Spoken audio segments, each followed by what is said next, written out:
Hello friends, elevator চ্যানেলে আমি তোমাদেরকে ওয়েলকাম জানাচ্ছি। তোমরা যারা এই 2026 সালে এমবিএতে অ্যাডমিশন নিতে চলেছো, যারা ফার্স্ট সেমেস্টারে উঠবে 2026-এ, দেখো এমবিএতে অ্যাডমিশন নেওয়ার সময় মানে নেওয়ার আগে তোমাদের কিছু আইডিয়া থাকা দরকার। প্রথমেই বলবো, যে ইউনিভার্সিটিতেই তোমরা অ্যাডমিশন নাও না কেন, এমবিএ ফার্স্ট সেমেস্টারের সিলেবাসটা তোমাদের ডাউনলোড করা উচিত। সিলেবাসটা তোমরা দেখো, প্রথমে হচ্ছে সিলেবাসটা দেখা উচিত। সিলেবাসটা সম্বন্ধে কিন্তু একটা সম্যক ধারণা তোমাদের তৈরি করা উচিত। এবং স্বাভাবিকভাবেই এর আগেও আমরা বলেছি, এমবিএ ফার্স্ট সেমেস্টারের সিলেবাসটা কিন্তু যথেষ্ট টাফ। বর্তমানে এখন আমাদের সিইউ বলো, ম্যাকআউট বলো, সিলেবাসগুলো কিন্তু খুব স্ট্যান্ডার্ড সিলেবাস। এবার ব্যাপারটা হচ্ছে, আমাদের দেখো সেমেস্টারে পুরো 6 মাস সময় আমরা কিন্তু পাই না। এবার সিলেবাস যেটা আছে, সিলেবাসগুলো কিন্তু প্রায় দীর্ঘ মানে মেয়াদি, মানে 8-9 মাসের সিলেবাস। মানে এই সিলেবাসটা আমাদের, এটা মানে ব্যক্তিগত মতে আমাদের বলছি যে দেখো, এটা সিলেবাসটা প্রায় 8-9 মাস যদি ধরে পড়ানো হয়, তাহলে প্রায় 8-9 মাস কিন্তু সময় লেগে যাবে। সেই জন্য আমি তোমাদের বলছি, আমরা অনেক আগেই এমবিএ ফার্স্ট সেমেস্টারের কথা তোমাদের বলেছিলাম যে যদি তোমাদের অনলাইন টিউশনের দরকার পড়ে তাহলে তোমরা আমাদের সাথে যোগাযোগ করতে পারো। তবে আমরা এটাও বলেছি যে তোমরা কোনো না কোনো টিচার গাইডেন্স নাও তোমাদের পছন্দ মতো। কেননা এই সিলেবাসগুলোতে, মানে এমবিএর যে সিলেবাস, এখানে কিন্তু দেখবে ঘোরতরভাবে ম্যাথামেটিক্স লাগে। এবং এখানে ইকোনমিক্স, মাইক্রো ইকোনমিক্স, স্ট্যাটিস্টিক্স, এছাড়া অ্যাকাউন্টস যে রয়েছে, এই সাবজেক্টগুলোর মধ্যে কিন্তু ম্যাথামেটিক্স স্কিল দরকার। এমনকি পিওর ম্যাথামেটিক্স যারা করেছো তাদের সেগুলো আরও ভালোভাবে তৈরি করতে হবে। ক্যালকুলাসও জানতে হবে, কারণ ইকোনমিক্স কিন্তু থিওরি পড়ে গেলে এখানে কোনো লাভ হবে না। এখানে পুরোটাই কিন্তু ম্যাথামেটিক্স বেসড ইন্টারপ্রিটেশন রয়েছে, তো সেগুলো কিন্তু এখানে ক্যালকুলাস দিয়ে বুঝতে হবে। তাই আগে থেকে পড়া শুরু করার একটা সুবিধা হবে, ম্যাথামেটিক্সের যে স্কিলগুলো দরকার সেগুলো হয়তো ফ্যাকাল্টিরা তোমাদের সাথে কিছুটা আলোচনা করে তোমাদেরকে হয়তো বুঝিয়ে দিতে পারবে।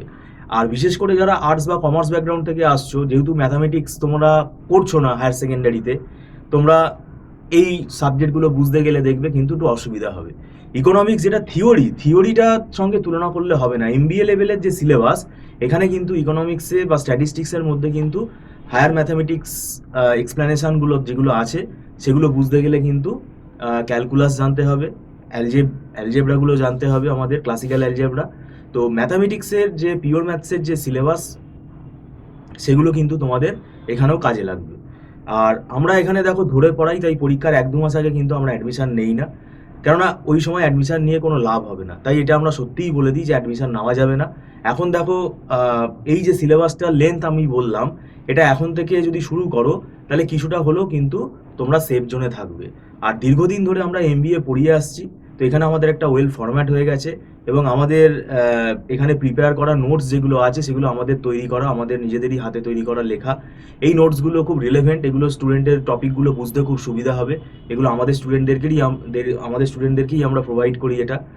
আর একটা ব্যাপার হলো যে, এখানে দেখো এমবিএ এর সাবজেক্টিভ নলেজ খুবই দরকার। অনেকে হয়তো ভাববে যেগুলো ইন্টারভিউতে কাজে লাগবে না, একদমই ভুল কথা। এমএনসি কোম্পানির ইন্টারভিউতে কিন্তু এই ধরনের সাবজেক্টিভ নলেজ, তোমাদের অ্যাকাউন্টস বলো, ট্যাক্স বলো, মার্কেটিংয়ের ওপর কিছু বলো, অপারেশনস বলো, বা ইকোনমিক্স থেকে বলো, কোয়েশ্চেন কিন্তু করতেই পারে। তো সেই জন্য কনফিডেন্টভাবে যাতে তোমরা সেগুলো অ্যান্সার করতে পারো, তোমাদের এখন থেকেই এগুলো প্রিপারেশান নিতে হবে। এবং সেমেস্টারের পড়াটাই হচ্ছে আসল। এইখানে কিছু যদি তোমার বাদ থেকে যায়, তুমি পরে আর সময় পাবে না। সেই জন্য আমি তোমাদেরকে বলছি, এখন আমাদের এখানে কিন্তু খুব মন দিয়ে পড়তে হবে।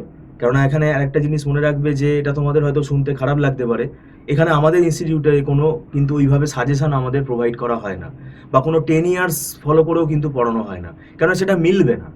সেটা তোমাদেরকে মাথায় রাখতে হবে, কারণ এখন সিলেবাসটা পুরো মানে নতুন, এবং এই সিলেবাসের প্যাটার্নটাও নতুন। তাই এখানে কোনো 10 ইয়ার্স বা সাজেশন পড়ে গেলে কিন্তু মুশকিল হবে। আমাদের এখানে পুরো চ্যাপ্টার ওয়াইজ আমরা ধরে পড়াই। তো সেটা, সেই সময়টুকু যদি পাওয়া যায়, তাহলে কিন্তু সেটাতে দেখবে তোমরা ঠিকই বুঝতে পারছো। এবং আমরা চেষ্টা করি একটা সিলেবাসটাকে মোটামুটি স্ট্যান্ডার্ডভাবে কভার করার, যাতে তোমরা পরীক্ষায় সেটা ভালোভাবে প্রেজেন্ট করতে পারো। এবং তার জন্য তোমাদেরকে আগে থেকে পড়া শুরু করতে হবে, না হলে কিন্তু অসুবিধা হবে। আর যদি তোমরা অনলাইন টিউশনে আগ্রহী থাকো, তাহলে তোমরা স্ক্রিনে দেওয়া ফোন নাম্বারে তোমরা যোগাযোগ করতে পারো। আমাদের এখানে মান্থলি ফিস সিস্টেমে ক্লাস হয়, এবং এটা নট রিফান্ডেবল, মাসে মাসে অ্যাডভান্স পেমেন্ট করে ক্লাস করতে হয়। আর একটা সুবিধা তোমাদের থাকছে, যে এখানে কিন্তু খুব ছোট ব্যাচে আমরা পড়াই। তাই কোনো ডাউট হলে সঙ্গে সঙ্গে ফ্যাকাল্টির সাথে তোমরা কথা বলে সেটা কিন্তু ক্লিয়ার করে নিতে পারো, এবং পরবর্তীকালে ফ্যাকাল্টির সাথে তোমরা হোয়াটসঅ্যাপে কমিউনিকেট করতেই পারো কোনো অসুবিধা হলে। তো যাই হোক, যারা রিমোট এরিয়াতে থাকো, দূরে থাকো, তারা কিন্তু তাদের একটা ফ্লেক্সিবল টাইম অনুযায়ী কিন্তু ক্লাসটা পেয়ে যাবে, এবং ট্রাভেলিং কস্ট তোমাদের এখানে সেভ হয়ে যাচ্ছে, এখানে আসতে হচ্ছে না। যারা দূরে থাকো তাদের কিন্তু এই অনলাইন ক্লাসটা খুব বেনিফিট হবে। তো সেটাই আমি তোমাদের বলছি, যদি তোমরা ক্লাস শুরু করতে চাও, আমি বলবো দেরি না করে, দেখবে দেখতে দেখতে কিন্তু এক্সামের টাইম চলে আসবে। আর যদি ফার্স্ট সেমেস্টারের পরীক্ষা ডিসেম্বরে হয়, তাহলে দেখতে গেলে কিন্তু হাতে খুব একটা বেশি সময় নেই অ্যাকর্ডিং টু সিলেবাস, সেটা কিন্তু তোমাদের একটু মনে রাখতে হবে। ভিডিওটা সম্পূর্ণ দেখার জন্য তোমাদেরকে আমি ধন্যবাদ জানাচ্ছি। Thank you so much.